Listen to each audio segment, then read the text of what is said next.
Hermano, esa cinta roja es algo que Dios me puso para que podamos quizás tratar de entender un poco de la eternidad.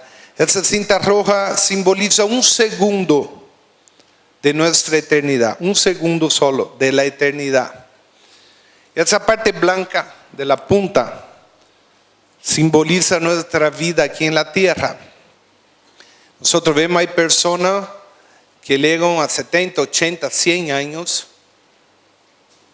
Entonces, esa parte blanca simboliza, pongamos esos 80, 90, 100 años de nuestra vida aquí en la tierra. Y todo lo demás simboliza un segundo de la eternidad. Quisiera pedir que lo vaya por allá, por el pasillo, eso, que lo vaya estirando. Siga. Siga.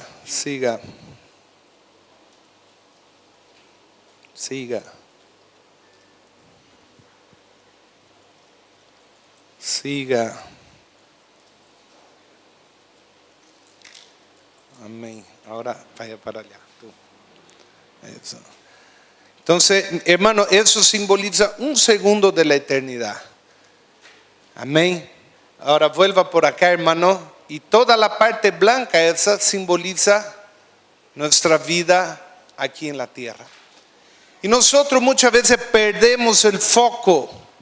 Hoy día nosotros vemos el cristianismo. Yo vi un video que me dejó impactado, que dice: si tú has conocido al Señor en los últimos 15 o quizás 20 años, tú no conoces el evangelio verdadero.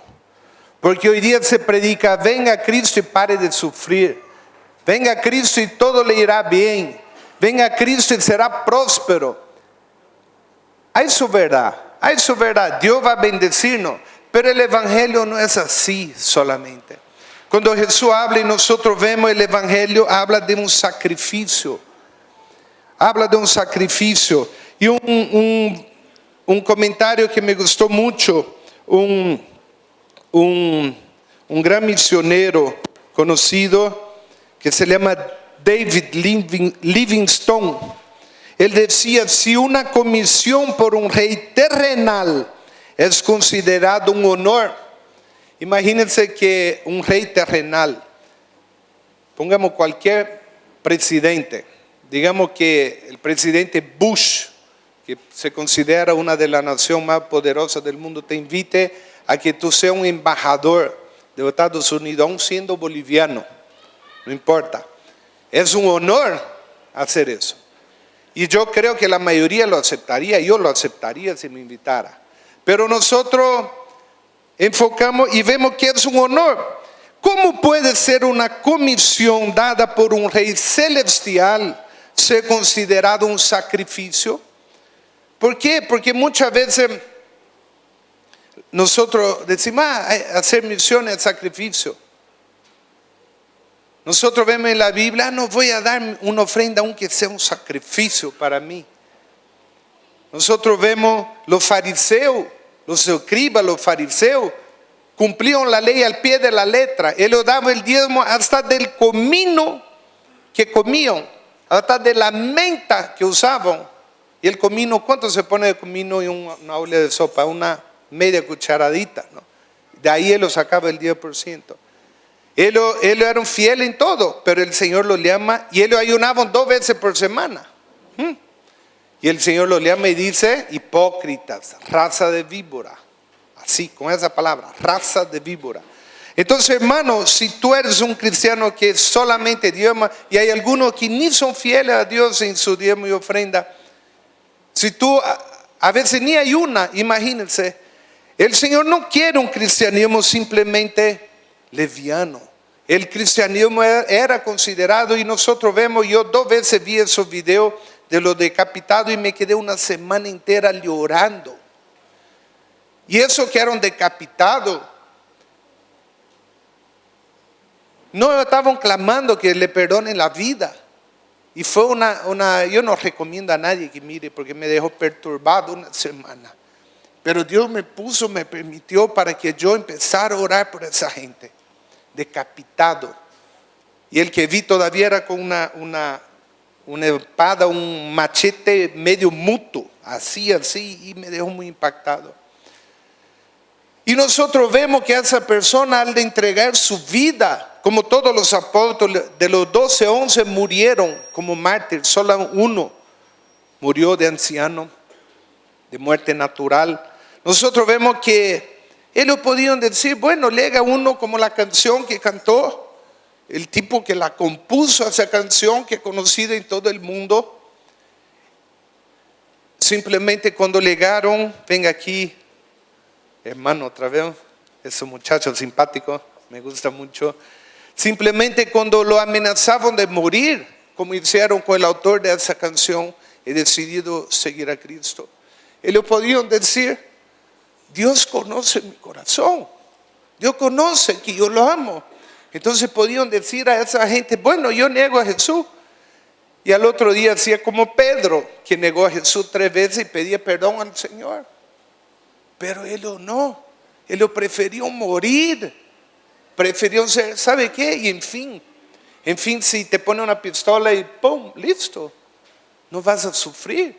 Pero como fueron crucificados, decapitados, dejar sus hijos, su esposa. Nosotros vemos que ellos vivían el evangelio verdadero. Y hoy día, hermanos, si nosotros a veces ni siquiera para compartir la palabra de Dios.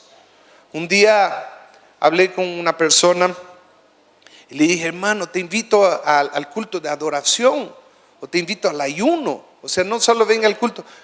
Bueno, voy a hacer un sacrificio, me dijo. Me dio ganas de agarrar un palo y darle en la cabeza. ¿Qué sacrificio? Venir a un culto que se canta todo el culto y adora al Señor. ¿Es un sacrificio? ¿Es un sacrificio venir al culto? Sacrificio es lo que el Señor hizo por nosotros. Sacrificio es lo que le hicieron para que nosotros conozcamos al Señor hoy día.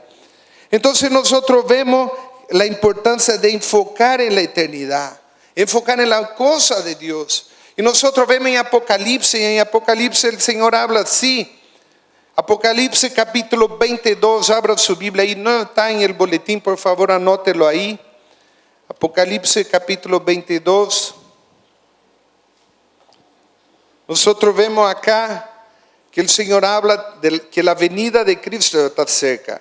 Y Él habla el versículo 12, he aquí yo vengo pronto y mi galardón conmigo para recompensar a cada uno según su obra. Yo leí un libro hace varios años atrás que decía, lo único que no podrás hacer en el cielo y que te lamentarás de no haber hecho en la tierra. Repito, lo único que no podrás hacer allá en el cielo y que te vas a lamentar de no haber hecho aquí en la tierra. Y una persona me dijo, pecar no, porque nosotros nos vamos a lamentar de haber pecado. ¿Qué es lo que no podremos hacer en el cielo y que nos vamos a lamentar de no haber hecho más aquí en la tierra? A ver, quiero escuchar de ese muchacho. Evangelizar. Un aplauso para él, mira. Amén. Hablar del Señor. Ganar vida para el Señor. Cuando Jesús dice, no hagáis tesoro en la tierra.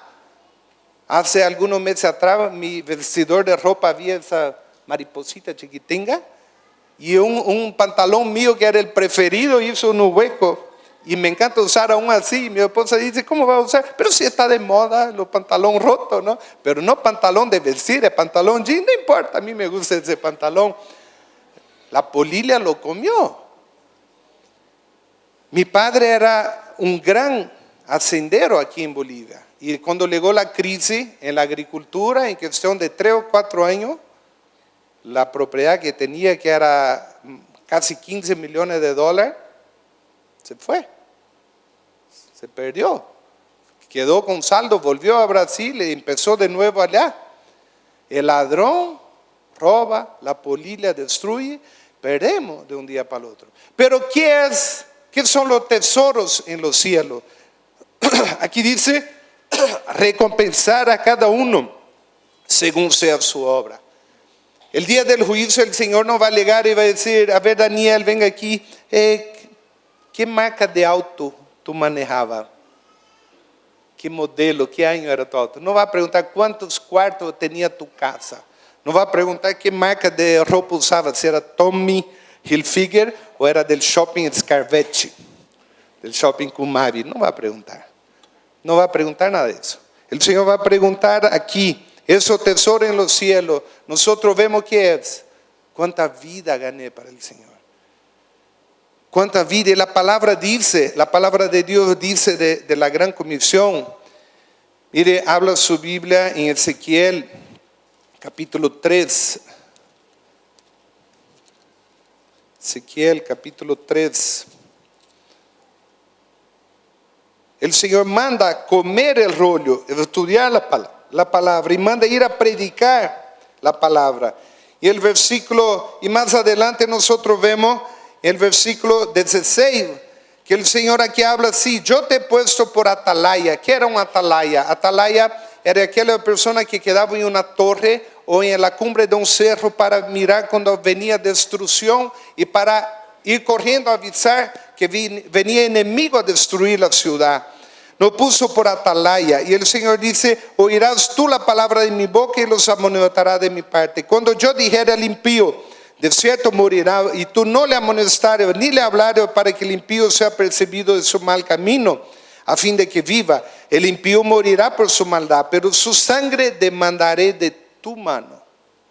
El Señor está diciendo, y el día del juicio, imagínense aquí, hoy día, eso es un juicio.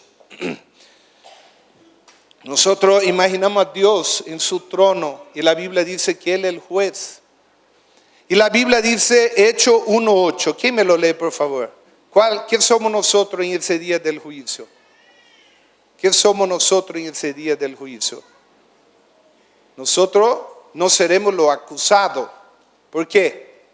Porque la palabra dice en Colosenses que Él anuló el acta de los decretos que había contra nosotros y la clavó en la cruz. Entonces, hermano, tú no vas a ser el acusado en el día del juicio, pero dice que somos testigos.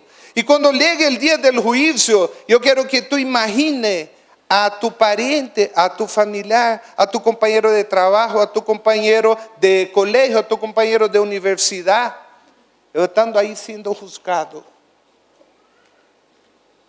Y él te va a mirar a tu cara. Y él va a decir, tú nunca me hablaste de Cristo. Y tú te vas a doler en ese momento de por qué no hablaste del Señor a Él. Y cuando nosotros vemos también en Apocalipsis, hay muchos que se alegran con eso y muchos hacen obra y predican enfocado en eso. Porque dice que nosotros reinaremos con Cristo por 1000 años y después por la eternidad. La función que Dios te va a dar es reinar con Él. Una posición alta. Pero un poco más adelante en Apocalipsis dice, y les serviremos por la eternidad. ¿Cómo yo voy a servir a Dios por la eternidad si no puedo empezar ni acá en este mundo? Entonces nosotros vemos, vaya al libro de Jonás.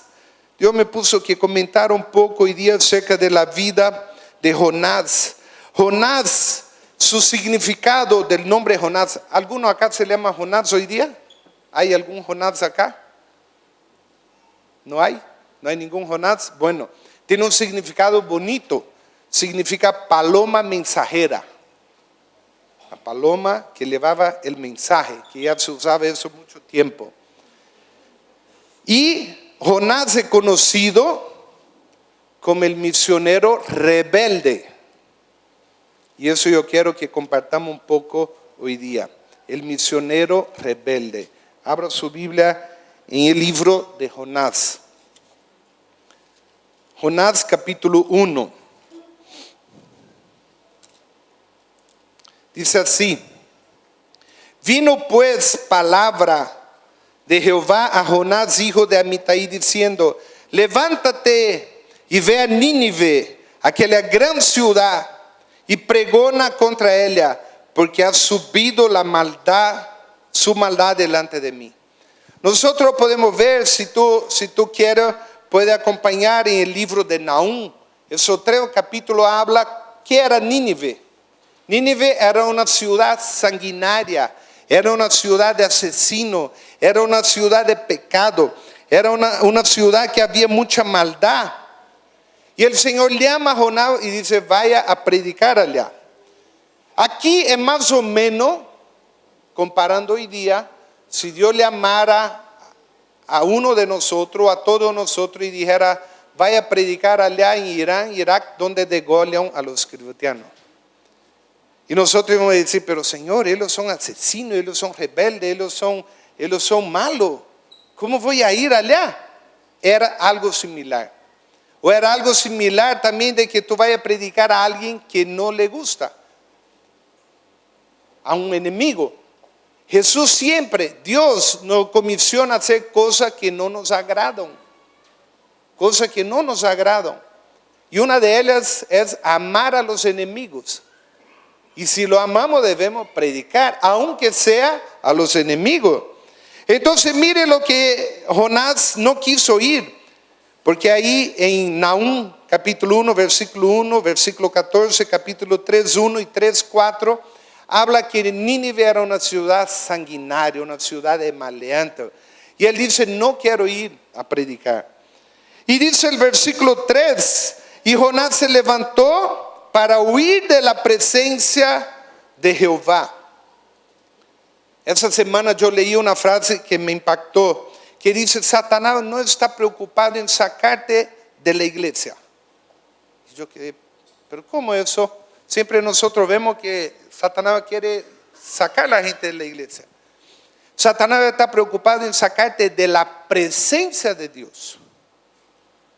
Porque venir aquí a sentar en esa silla, traer su Biblia de desodorante, o algunos ni así lo traen, no significa ser un cristiano. Y es más, una vez hablé eso y muchos quedaron así asustados y muchos dijeron, el pastor Daniel está hablando herejía. ¿Herejía o herejía? Herejía. Está hablando herejía. ¿Por qué? Porque yo le dije que muchos creyentes van a ir al infierno.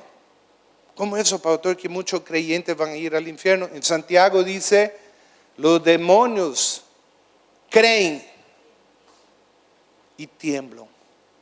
Y los demonios, la palabra dice que el infierno fue creado para Satanás y su demonio. Entonces ellos son creyentes. ¿Qué es ser creyente? Creer en Dios. Si tú ves, los rockeros usan una cruz ahí, su guitarra a veces en forma de cruz y todo. Puede decir, creo en Dios.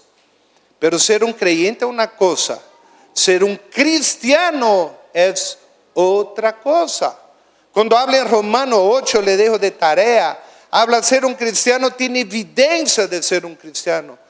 Si yo soy un cristiano, tengo la semilla, tengo el Espíritu Santo en mí. Yo tengo que tener evidencia diferente. Me acuerdo cuando teníamos una pequeña familia de matrimonio en la casa de Carlos y Tatiana. Mi esposa aún no tenía mi segundo hijo. Yo estaba Carmen y la esposa de Nelson embarazada. Y él le dijo, me voy a sentar aquí al medio de las dos porque quiero que me contagien. Yo le dije, el que tiene que contagiarte soy yo, le dije, para que te embaraces. Entonces, bueno, y después a los meses también estaba contagiada y nació Mateo y eran los tres ahí en el grupo de matrimonio, los tres bebés. Entonces, hermano, si nosotros queremos también llevar la palabra, debemos ser contagiados por el Espíritu Santo.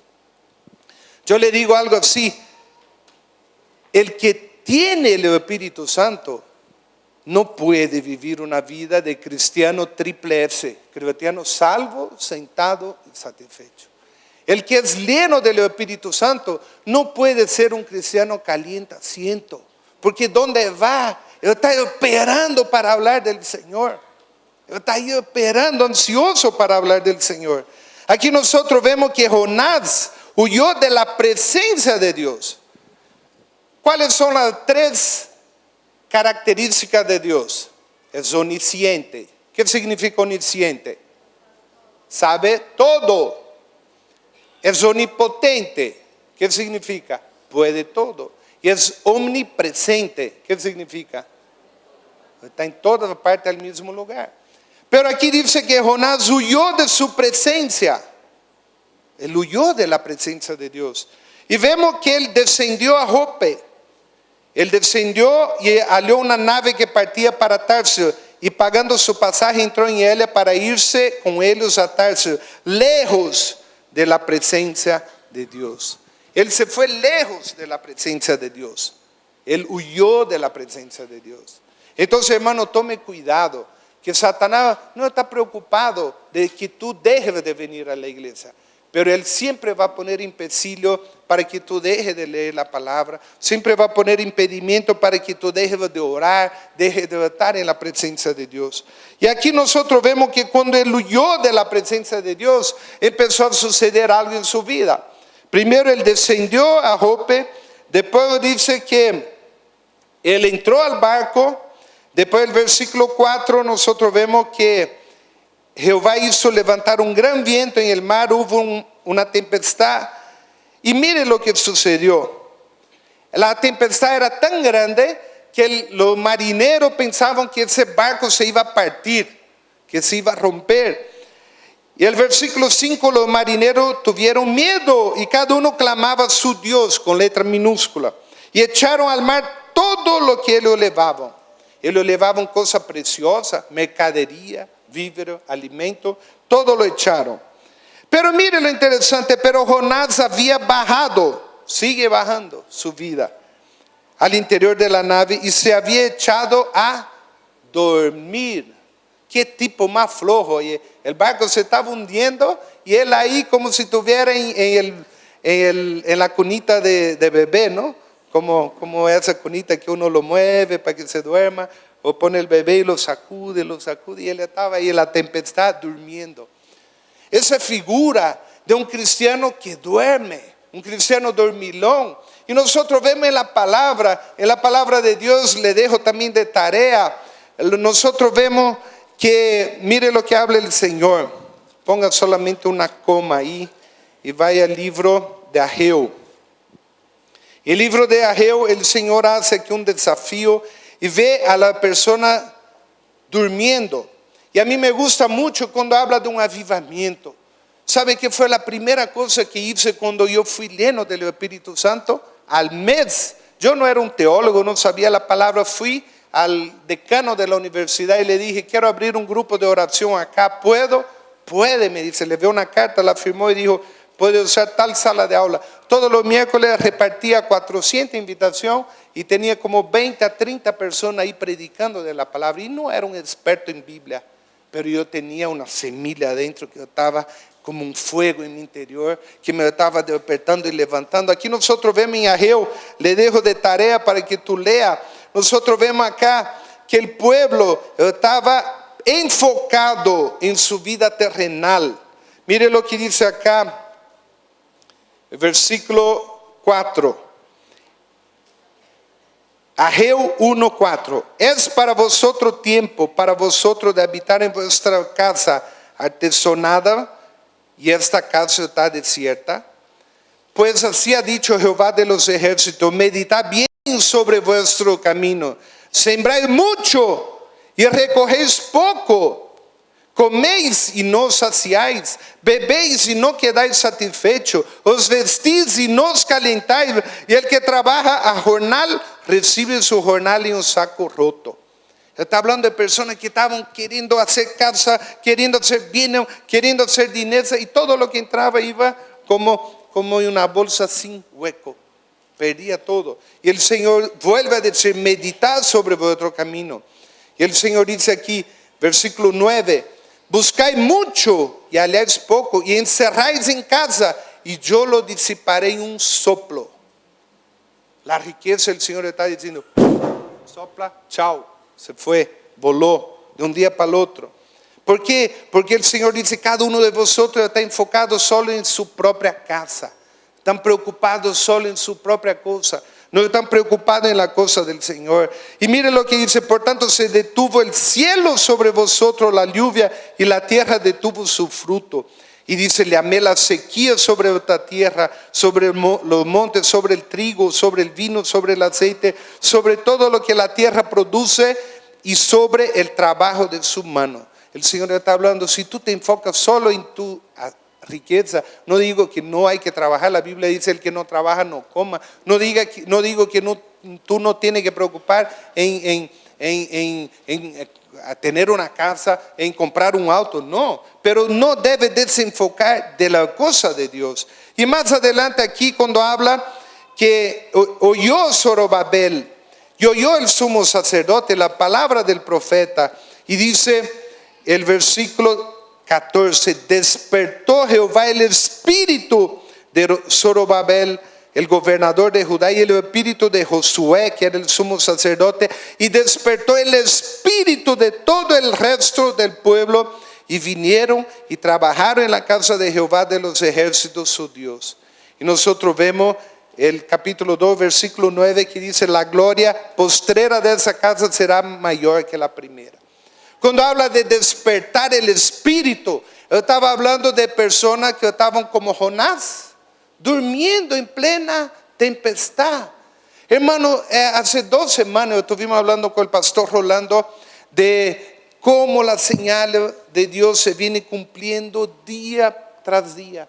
Y una de las mayores señales que está tan visible, la Biblia dice en Mateo 24, le dejo de tarea también para que lean, ahí habla de la venida del Señor, de la señal. Una de ellas dice, la maldad será como en la época de Sodoma y Gomorra, como en la época de Noé.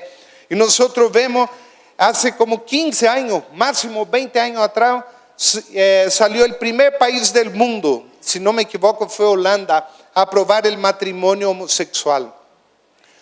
Todo el mundo se horrorizó de esto.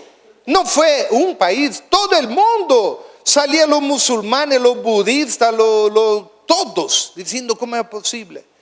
De ahí pasó a algunos países, Suiza, Suecia, después llegó a Inglaterra, cosa que yo no imaginaba. El mayor país misionero, uno de los grandes países cristianos, aprobó.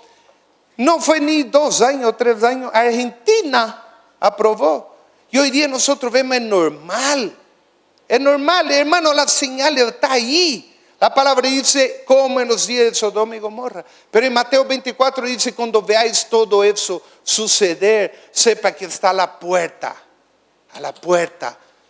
Cuando yo llego a mi casa, me gusta poner pijama. Yo estoy en mi casa, estoy de pijama con una ropa vieja, la polera llena de hueco que me encanta, la más blandita, yo estoy ahí sin chinela, ¿no? Entonces, pero de repente le llamo de portería del condominio, alguien vino a visitar, yo salgo corriendo a poner ropa, porque no voy a salir a recibirlo así, de pijama. Entonces salgo a poner ropa, todo, y sé que pasando 30 segundos van a tocar a la puerta, y yo tengo que estar listo a recibirlo. Y a veces grito, espere, ya voy.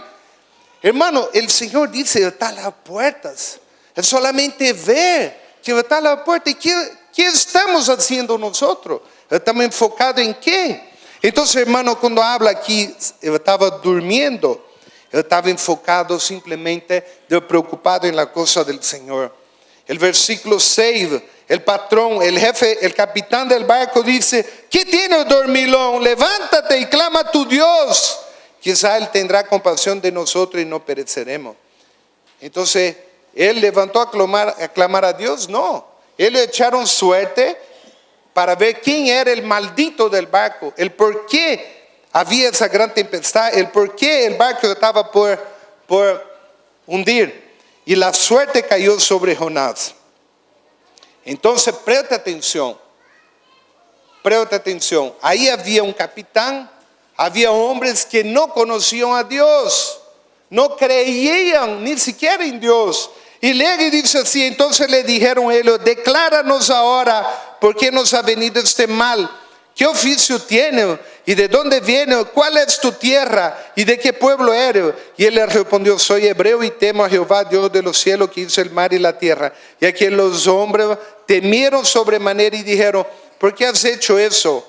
Porque ellos sabían que huía de la presencia de Jehová, pues él se los había declarado. Entonces, ¿qué hace el Señor? El Señor llama al capitán del barco, otra vez mi querido que está aquí, llama al capitán del barco que no creía en Dios y le declara a él de que Jonás había huido de su presencia. Muy claro, aquí dice, ellos sabían, y cuando habla ellos es plural, no era uno. Sabían que huía de la presencia de Jehová, pues él quien, Jehová, se lo había declarado. Ahora yo le pregunto, ¿huir de la presencia de Dios? Él seguía creyendo a Dios, seguía. Pero ¿qué fue lo que él dejó de hacer? ¿Cuál era el mandato de Dios para él? Ir a predicar. Y él simplemente no quiso ir. Gracias, no quiso ir. Yo le pregunto, ¿hacer un censo es pecado? ¿Censar al pueblo es pecado o no? No. Más bien cuando el pueblo salió de Egipto, Dios mandó a Moisés censar el pueblo. Pero cuando David quiso censar el pueblo, Dios lo prohibió. Y David fue terco y censó al pueblo porque él quería censar al pueblo por su ego, por su arrogancia. Y vino un ángel y mató a 70,000 de su pueblo. Y él después ofreció sacrificio, pidió perdón y dijo, mátame a mí, no a él, ¿o qué culpa tiene? ¿Fue pecado lo que hizo censando o no? Lo que David hizo, ¿fue pecado o no fue al censar el pueblo? Fue pecado. Lo que Moisés hizo al censar el pueblo, ¿fue pecado o no? No fue pecado, porque Dios quiso. Cuando habla pecado, dice que el origen de la palabra pecado, cuando iban a practicar con flecha, que disparaba a mucha distancia, había un tipo cerca del alvo y de allá lejos disparaban la flecha, o un campeonato de flecha, y el tipo estaba ahí y decía, ha pecado, significa falló el alvo. Y nosotros creemos siempre el pecado hay un pecado de comisión. Son los pecados que Dios no quiere que hagamos: adulterar, fornicar, mentir. En la lista de los que van al infierno está mentir. Y muchos cristianos dicen, mentirita blanca. Mentira es mentira. Cuidado, mentira es mentira. Entonces, mentirita blanca dice, fallar el blanco, pecar, pecado de comisión. Ahora yo le pregunto, Jonás, aquí cuando Dios lo mandó predicar y no fue, ¿él pecó o no pecó? ¿Qué dice mi amigo? Pecó. ¿Por qué? Desobedeció a Dios. ¿Qué pecado fue el pecado que Jonás cometió? De omisión. Prácticamente la mitad de los castigos, o quizá más, de mis hijos, que tuve que darle, no fue por comisión, fue por omisión. Hijo, arregle su cuarto. Vamos a salir de la casa, cuando volver quiero ver tu ropero, tu ropa, tu cuarto listo. Llega y pasó toda la tarde jugando play en la tele. Entonces llegamos, no lo ha hecho. Ah, bueno, dame tu celular, voy a estar una semana sin celular y sin tele. Pecado de omisión. Tenía que hacer algo y no lo hizo. Pero el pecado de omisión no es un pecado que te va a llevar al infierno. Pero cuando llegue el día del juicio, el Señor va a preguntar, yo te mandé a hablar a él y no hablaste, su sangre demandaré de tu mano, dice Ezequiel capítulo 3. Su sangre demandaré de su mano, dice el Señor.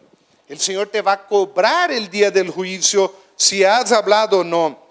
Aquí nosotros vemos que lo rogaron al Señor, echaron a Jonás y Jonás fue parar ¿a dónde? En el vientre del pez. Y mire lo que pasó, otra cosa interesante, capítulo 1, versículo 14.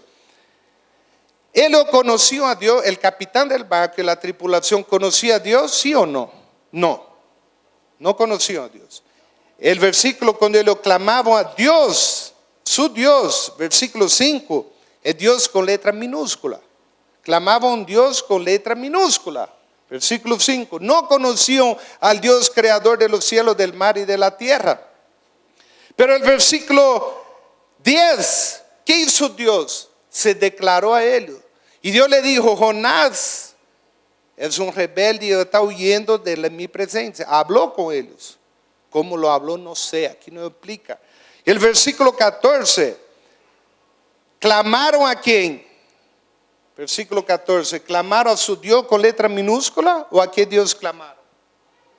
Clamaron a Jehová. Conocieron a Jehová. Y dijeron, te rogamos ahora, Jehová, que no perezcamos nosotros por la vida de este rebelde, ni ponga sobre nosotros la sangre inocente. porque tú, Jehová, has hecho como has querido. Y tomaron a Jonás y lo echaron al mar, y el mar se aquietó en su furor. Y temieron aquellos hombres a Jehová con gran temor, y ofrecieron sacrificio a Jehová, e hicieron votos. ¿Hicieron votos de qué? De dejar su Dios con letra minúscula, y ahora vamos a seguir a nuestro Dios con letra mayúscula. Hicieron voto, se convirtieron al Señor. Y dice que echaron a Jonás en el agua, y vino un gran pez, un gran surubí, o será tiburón, o será balena, no sé qué pez era. Nosotros decimos balena porque es el mayor pez, y lo tragó 3 días y 3 noches. Y aquí nosotros vemos que él fue. Y cuando tú lees la oración de Jonás, después la puedes leer todo el capítulo. Él habla del capítulo 4. Dice, aún veré tu santo templo.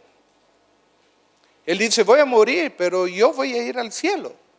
La desobediencia de no predicar, estoy sufriendo, estoy aquí oliendo, ¿cómo será oler ese olor adentro del pez? Y todo lo que hay ahí, podrido y todo. En la historia de Pinocchio y Gepetto había un barco ahí adentro, y él subió y vivía en el barco, ¿no? No es así. Dice, aún veré tu santo templo. Pero el versículo 7, él dice, cuando mi alma desfallecía en mí, ¿qué pasó? Me acordé de Jehová. Cuando él estaba sufrido y quebrantado, hubo arrepentimiento, su alma estaba quebrantada, y dice, mi oración llegó hasta ti en tu santo templo. Entonces nosotros vemos, ¿por qué Dios no mandó el gran pez vomitarlo al instante, al mismo día? Pasó 3 días, porque era un hombre duro de corazón. 3 días. Y ahí mire lo que él dice, versículo 9, pagaré lo que prometí, la salvación de Jehová. Entonces él va a hacer que él va a ir a predicar, prometió ir a predicar, prometió cumplir lo que Dios quería. Y después mandó Jehová al pez y vomitó a Jonás en tierra. Capítulo 3, versículo 1. Vino pues Jehová por segunda vez a Jonás diciendo, ¿qué le dijo? Lo mismo. Levántate, ve a Nínive, aquella gran ciudad, y proclama en él el mensaje que yo te diré. Se levantó Jonás y fue a Nínive conforme a la palabra de Jehová. Y era Nínive ciudad grande en extremo, de 3 días de camino. Imagínense, para cruzar la ciudad tardaría 3 días. Pero esa es una distancia que lo pone en la tierra. Un día de camino tenía, si tú buscas en la concordancia, ahí está la medida. Y comenzó Jonás a entrar, versículo 4, por la ciudad camino de un día, y predicaba diciendo, de aquí a 40 días Nínive será destruida. De aquí a 40 días Nínive será destruida. Nosotros sabemos que el Señor va a venir y va a haber el rapto, y nosotros iremos con Él, y después de eso, ¿qué va a haber? Apocalipsis, destrucción total. Nosotros sabemos que va a haber esa destrucción. ¿Y qué debemos hacer? Predicar. Y él empezó a predicar. Jonás no predicó, arrepentíos y bautícese cada uno de vosotros para perdón de pecado, y recibiréis el don del Espíritu Santo, que era el mensaje que hacían los discípulos. Jonás llegó a la ciudad y empezó a decir, Nínive será destruida porque hay maldad, porque es una ciudad de maldad. Ustedes son malos, ustedes son asesinos, ustedes son todo. Empezó a hablar, ustedes serán destruidos. Y salió de la ciudad y fue. Y mire lo que sucedió. Cuando él empezó a predicar, versículo 5, los hombres de Nínive creyeron a Dios. ¿Qué hicieron? Creyeron a Dios. ¿Creyeron en qué? En la palabra de Dios. ¿Era una palabra de arrepentidos? No. Era una palabra de venga, acepte a Jesús y Él va a solucionar su matrimonio. Yo sé que lo hace, por eso hay grupos de matrimonio en la iglesia. Él decía, venga al Señor y pare de sufrir. No. Él decía, venga al Señor y será prosperado. No. Él decía, venga, mira, va a haber destrucción. Y ellos creyeron. Y alguien chismoso por ahí, versículo 6, llegó al rey y le dijo al rey, Y el rey se levantó de su silla, sacó su vestido, se cubrió de cilicio, que era una ropa áspera, que hasta dolía para usarla, se sentó en ceniza, hizo proclamar y anunciar en Nínive por mandato del rey y su grande, diciendo: hombres y animales, bueyes y ovejas, no gusten cosa alguna, no se dé alimento ni beban agua. ¿Cuántas veces fui al campo con Carlos y una vez tiene el ganado en el corral y no puede terminar el trabajo un día y pasa para el otro día? Y en la noche, yo que no estoy acostumbrado a eso, no podía dormir. Porque en la noche el ganado no grita, ¿cómo se dice? Brama, ¿no? Toda la noche ahí, bramando. Y lo tener apartado de su madre para que no lo pisotee en el corral. ¿Y cuántas veces fui? No podía dormir en la noche, la casa cerca del corral. Imagínense un día, y aquí era 3 días, hombres y animales ayunaron. ¿Ah? Y dice: y clame a Dios fuertemente, versículo 8, y conviértanse cada uno de su mal camino. Conviértanse. ¿Eso fue la palabra de quién? ¿De Jonás? No, Jonás quería destrucción, Jonás quería ver ese pueblo muerto, fulminado. Pero la palabra llegó al rey y el rey tomó la decisión. El rey dijo: hagamos ayuno, clamemos a Dios, arrepintámonos de ese mal, conviértanse de su camino, dice, y de la maldad. ¿Quién sabe si se volverá y se arrepentirá Dios y se apartará del ardor de su ira y no pereceremos? Y vio Dios que hicieron, que se convirtieron de su mal camino, y se arrepintió del mal que había dicho que les haría y no lo hizo. Cuando tú ves en Deuteronomio 30 habla, cuando Dios mandara una maldición sobre alguno y ellos se arrepintieran, que Dios quitaría eso de la mano. Ahora abro su Biblia, déjelo marcado ahí y ve en Mateo capítulo 12, versículo 38. San Mateo capítulo 12, versículo 38, que son palabras de Jesús. Jesús hace un acuerdo de lo que sucedió en Nínive. Y mire lo que hace.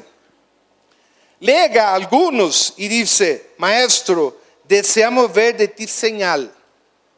¿Sabe por qué la multitud seguía a Jesús? ¿Sabe? Porque querían ver milagros. Yo le digo: es lindo ver milagros, es lindo. A mí me gusta, yo he visto varios. Yo he ido a muchas campañas, he visto Dios poner dientes de oro a un compañero de la universidad incrédulo, no creía. Estaba Alejandra conmigo, era mi cortejo en la época, y salimos de ahí, lo miré y dije: tú tienes algo brillando en tu boca. Y cuando miró al espejo: es oro. No, no es oro, yo no tengo plata para poner. Sebastián, tú conoces a Sebastián, ¿no? No tengo plata, no. Dios le puso, hizo milagro para que creyera. Y aquí dice, Jesús dice: la generación mala y adúltera demanda señal, pero señal no le será dada sino la señal del profeta Jonás. Porque como estuvo Jonás en el vientre del gran pez 3 días y 3 noches, y así estará el Hijo del Hombre en el corazón de la tierra 3 días y 3 noches. Fue cuando el Señor Jesús murió y estuvo 3 días y 3 noches. ¿A dónde? En el vientre de la tierra. ¿Qué hay en el vientre de la tierra? ¿Hielo? ¿Qué hay en el vientre de la tierra? Fuego, lava. Y ahí dice el Señor estaría ahí. Entonces aquí nosotros vemos, aquí no es el infierno eterno, pero nosotros vemos bíblicamente que las almas perdidas hoy día están en el vientre de la tierra. Y el versículo 41 dice: los hombres de Nínive se levantarán en el juicio con esta generación y la condenarán, porque ellos se arrepintieron a la predicación de Jonás. Y aquí más que Jonás en este lugar. El Señor está hablando cuando llegue el día del juicio. ¿Sabe quién va a estar ahí sentado para juzgarnos? Ellos, los arrepentidos, los que fueron salvos el día que Jonás predicó. Y volviendo allá, ¿qué hizo Jonás después que predicó? Dice que salió de la ciudad, capítulo 4, versículo 2, lloró a Jehová y dijo: ahora, oh Jehová, ¿no es esto lo que yo decía estando aún en mi tierra? Por eso me apresuré a huir a Tarso, porque sabía yo que tú eres Dios, clemente y piadoso, tardo en enojarte y de gran misericordia, y que te arrepientes del mal. Jonás sabía que había una posibilidad de que el pueblo se arrepintiera y que Dios no destruyera la ciudad.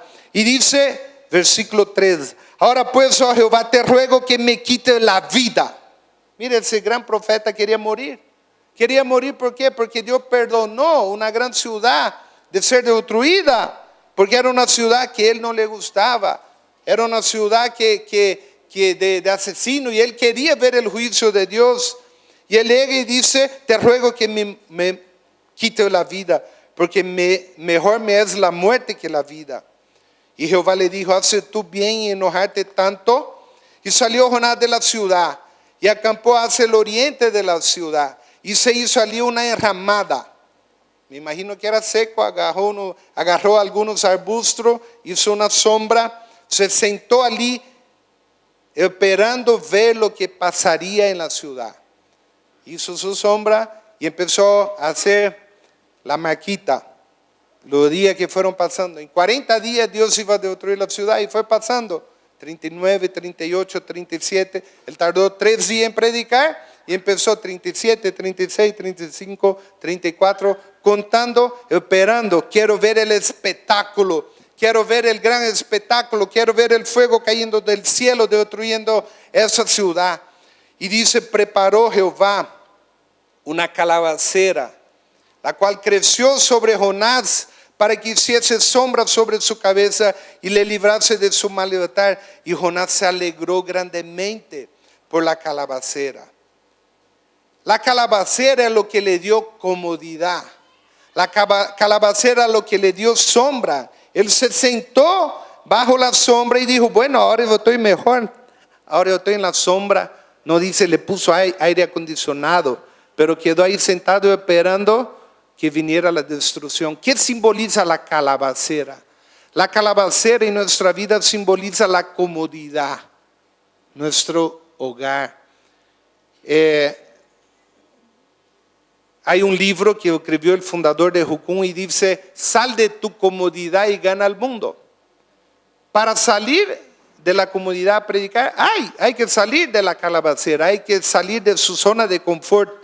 Y dice, y aconteció que al salir el sol, preparó Dios un recio viento solano, y el sol hirió a Jonás en la cabeza, y se desmayaba y deseaba la muerte, diciendo, mejor sería para mí la muerte que la vida. Entonces dijo Dios a Jonás, tanto te enoja por la calabacera, y él respondió, mucho me enojo hasta la muerte.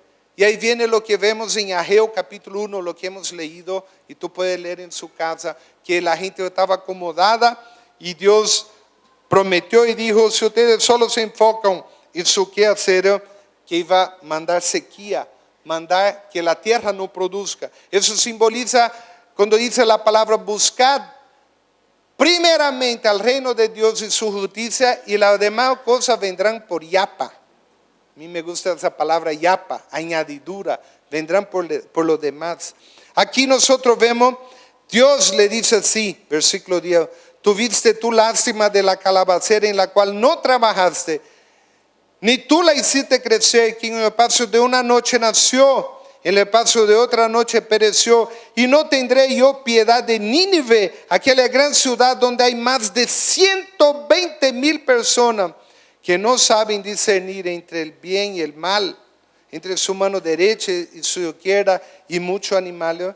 Entonces nosotros vemos acá que Dios tuvo misericordia. ¿Y quiénes fueron salvados con la predicación de Jonás? No solo la persona, los animales también, porque aquí el Señor habla eso.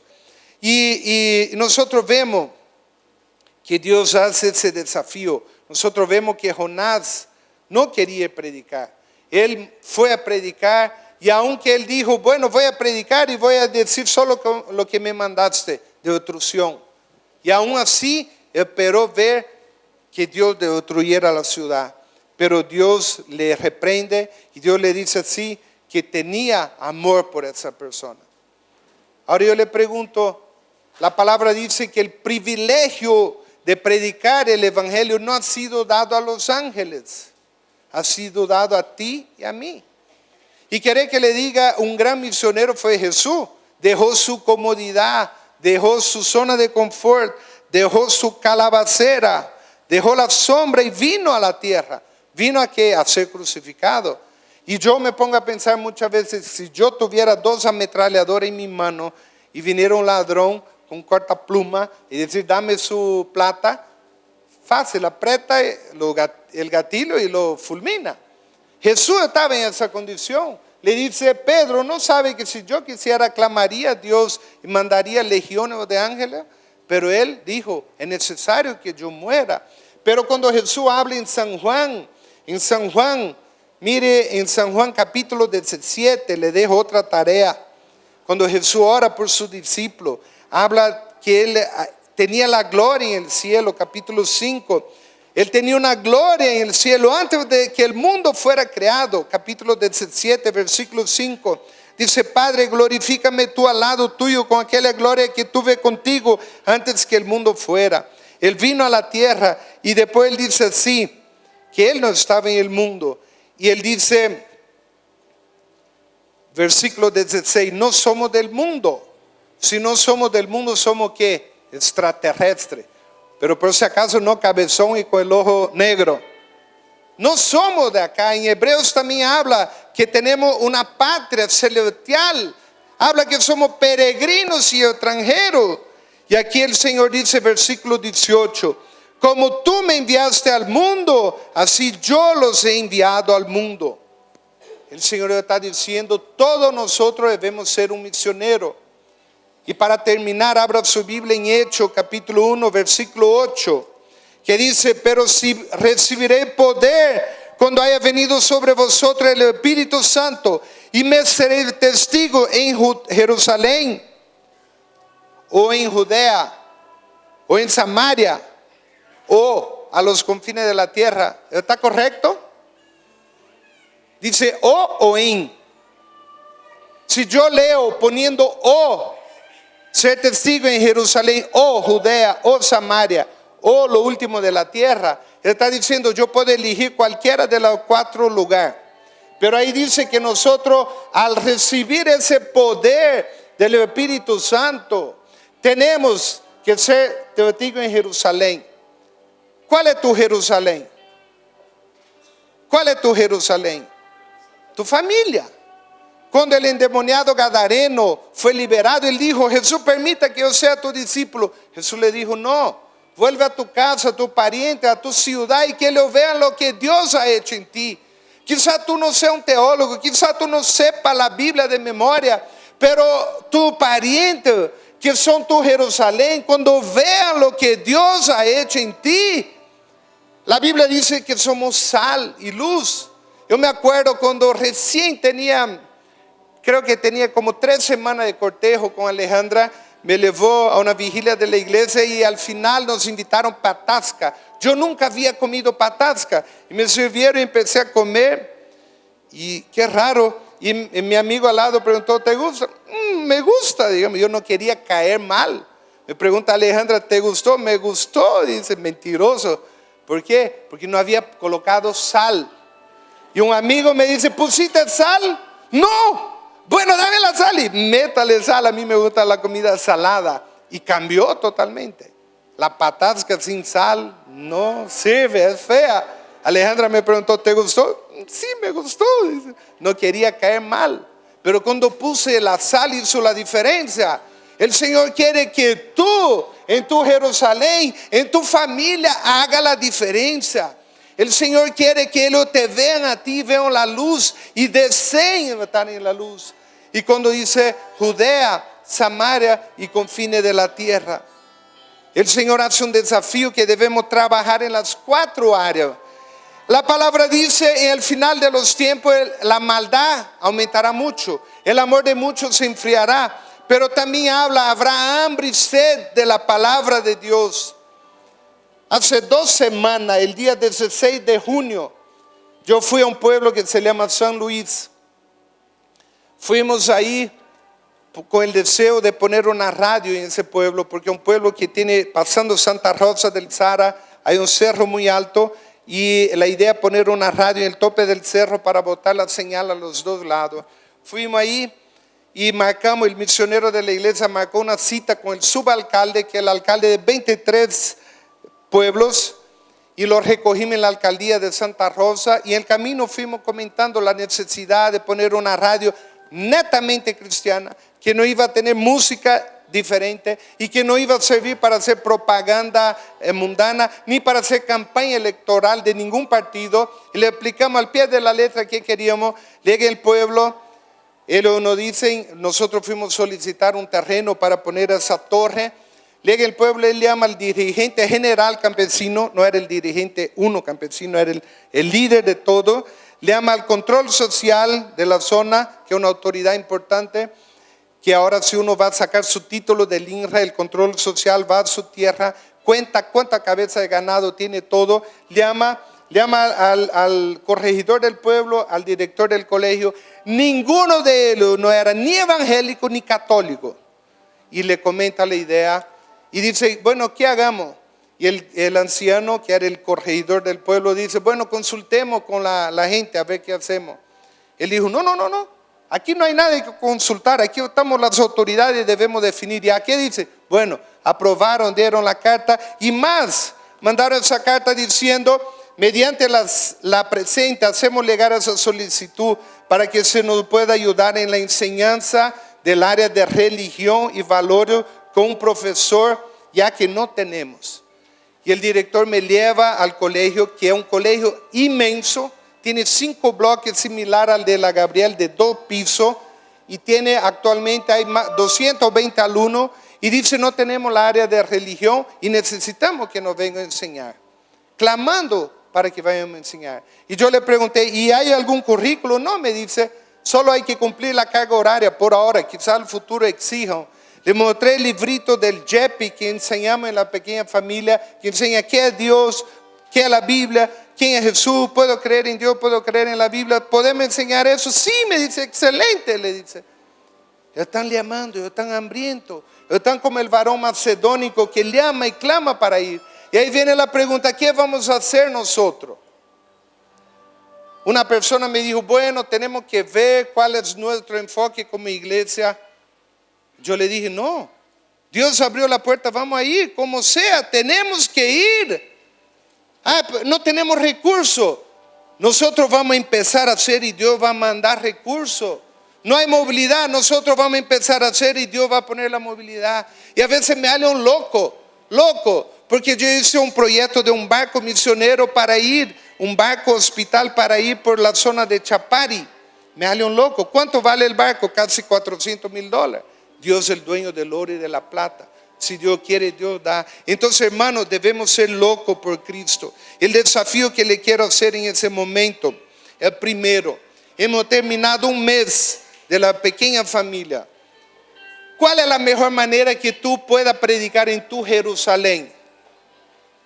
Ser testigo, primero, ser ejemplo, y segundo, abra su casa para que sea predicado el evangelio. Quizás tú no puedas ir a Irán, Irak, pero tú puedes abrir su casa. Si tú no sabes predicar, ¿qué haces tú? Abre su casa como anfitrión. Y hay muchos que pueden ir a predicar a su casa. Music fades and all is stripped away, and I simply come, longing just to bring something that's of worth that will bless your heart.